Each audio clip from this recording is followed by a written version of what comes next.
Alright, so as I begin this process of painting, I'm just going to take care of this background colors for you with a mixture of pink and green, as you can see here. Just making the edges really dark. I'm adding lots of white and more white and wiping this palette knife as I'm moving towards the center, and I'm going to dab this with a little bit of a napkin, as you can see here.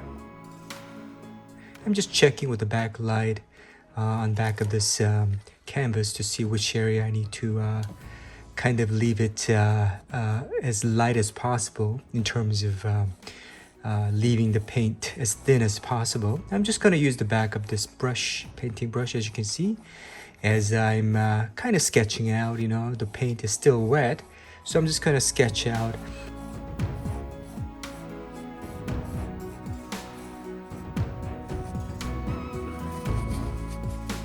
I'm going to use the paper towel once again and just kind of dab into place in the middle of it. I'm just kind of seeing it in my vision. This area needs to be with all the paint as thin as possible. And the background colors, as you can see, I'm mixing the pink and green to create more of a neutral color to set the tone for this painting story of mine. And as you can see, I'm using a little green, dark green, and mixing that in with some big brush that I have for you, and mixing it, starting to mix it. And when you mix these two primary colors, it's going to get really dark.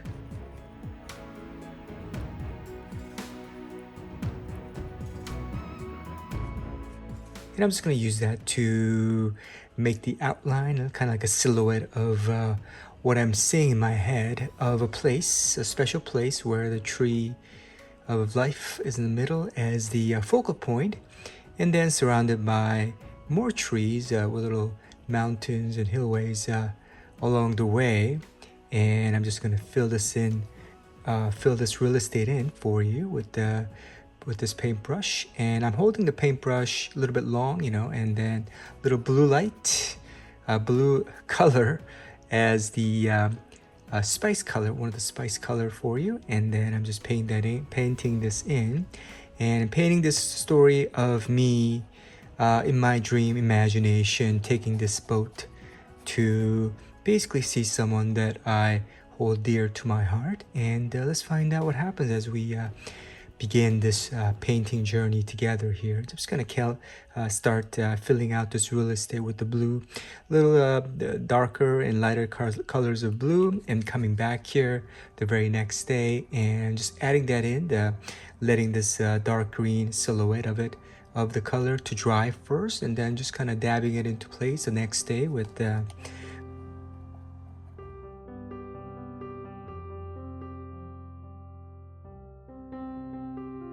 I'm thinking about pink as the dominant color here, and then as the focal color, complementary color, it's going to be green, which is going to be the center tree piece that I'll be painting over it later on for you. But first, these trees in the background, I'm just going to fill it up with different values, values of pink, light pink, some sort of regular pink, and a little bit of a dark pink is what I'm going to kind of you know, just kind of painting it here and there. Just loose painting is what I'm going for these days, as you might have noticed. And then here's a light lime color green that I'm just going to be coloring right here as a complementary color to the pink. I'm using this special color wheel app that I bought over at the App Store from the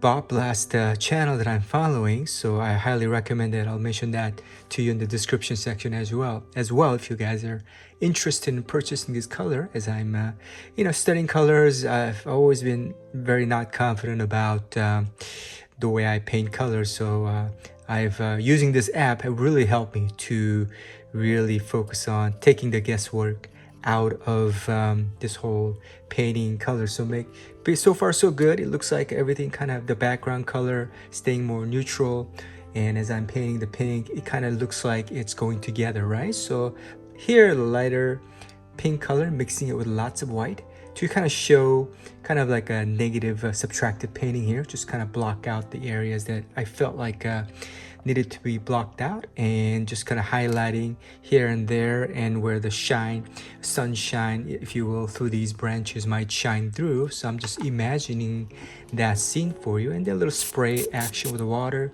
with a different value of yellow here, another spice color. For this overall color theme, I'm just kind of mixing that in with some orange. Make sure that the yellow, if you just paint it by itself, it just doesn't show through.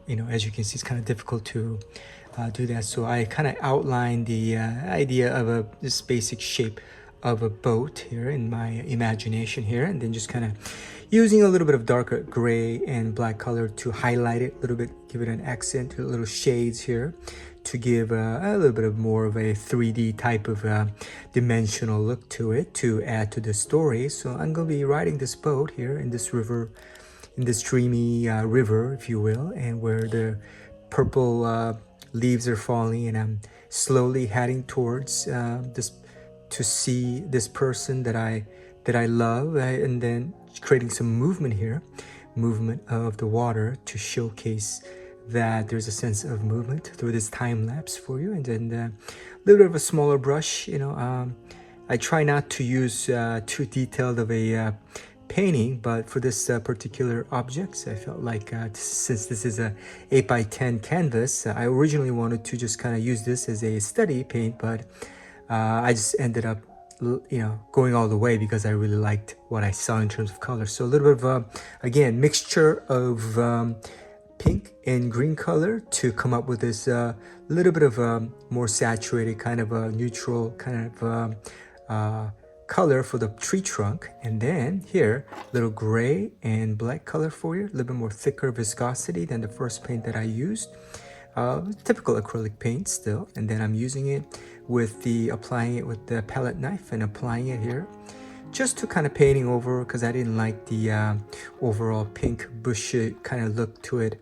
And since in terms of perspective, this area of the island is coming closest to the viewer, I wanted to make it more saturated in terms of color. So that's what I'm going to decide to do, make some changes along the way. So even though it's a little bit different than what I've originally envisioned in my imagination, it's okay. That's what painting is, and you can make changes along the way, and don't feel too bad about it has to be exactly the same. The painting, the end result has to be the same as the final piece. So I'm just going to use a little highlight this waterway, this river, let's call it a river, a dreamy river. Then highlighting it with a lighter bluish turquoise kind of color, just to kind of provide a little variety of different value to it. So just here and there, just kind of eyeballing it, just filling out this real estate, as you can see.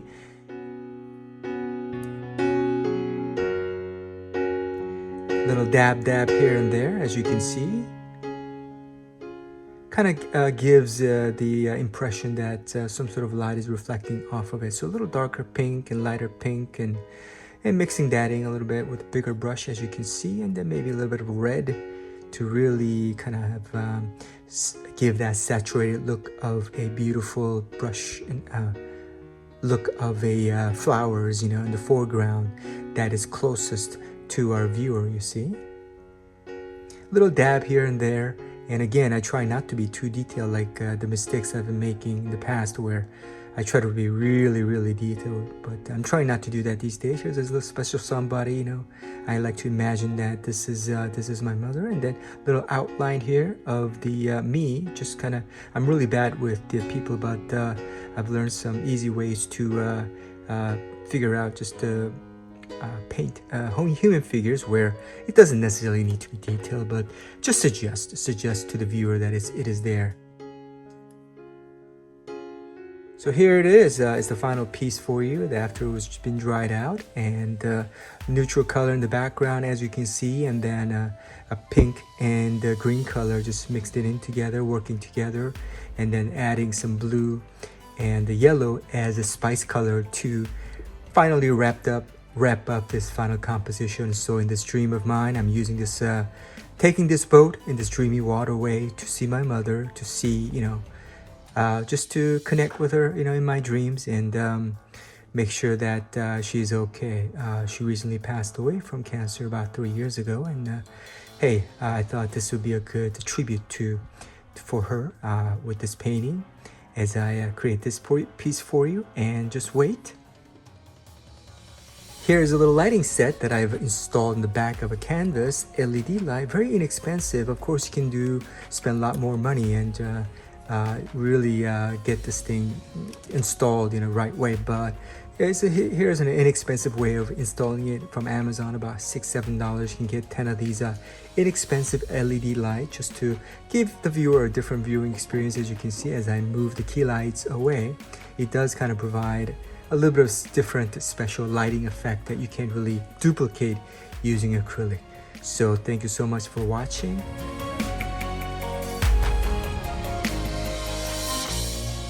And I hope you enjoyed this painting as much as I enjoyed creating this painting for you. Here's a bonus feature. So this is exactly how I placed this LED light on the back using a glue gun.